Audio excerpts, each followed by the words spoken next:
The most horrifying story of the last few years is the rapid rise of consumerism. The basic desire for a consumer is to own an item designed recently, an item a little newer, a little shinier.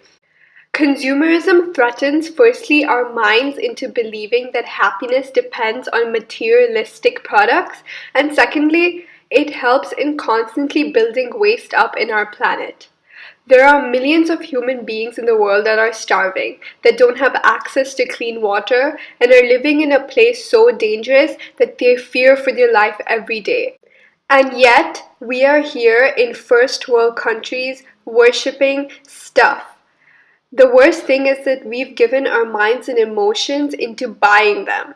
When we feel lonely, sad, or disappointed, instead of confiding in someone to help fix problems, we go to the shopping mall. Consumerism is not only an environmental and social problem, but is also a mental one. The more we own, the less chance we have of actually being happy. The reason for this is simple. Companies and huge businesses have this practice known as perceived obsolescence. It is the practice of convincing us how to throw away items that are still in perfectly good shape. How do they do this? Well, they start off with advertisements. The main goal is to undermine us and tell us that what we already have is not good enough. As dissatisfaction with these items we currently possess tend to go quickly, we start to convince ourselves that maybe buying the new product would make us happier than the older one. This purchase of newer items may make you happy for 1 month, 2 months, 3 months at the most. But as you get used to the product, you are more likely to become dissatisfied with it and want something different. If you don't have the money big enough to purchase that item, then there will come a time where you are truly depressed. This is a prime example of how these items have power to build or break down our emotions.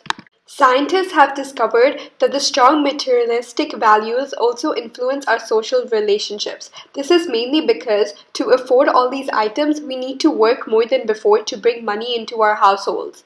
As a consequence, we have less time for things that really make us happy. Social connection creates depression, dissatisfaction, and great damage in a person's life.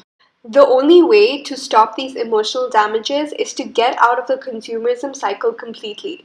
Volunteering, working less hours, and spending more time with people that matter is a great way to boost your mental health and get rid of the materialistic standards damaging your social and personal life. Volunteering creates connections between people, and giving back to the community can create an ultimate feeling of satisfaction. Not to mention, it also makes you value what you already have and stop chasing after the next best thing.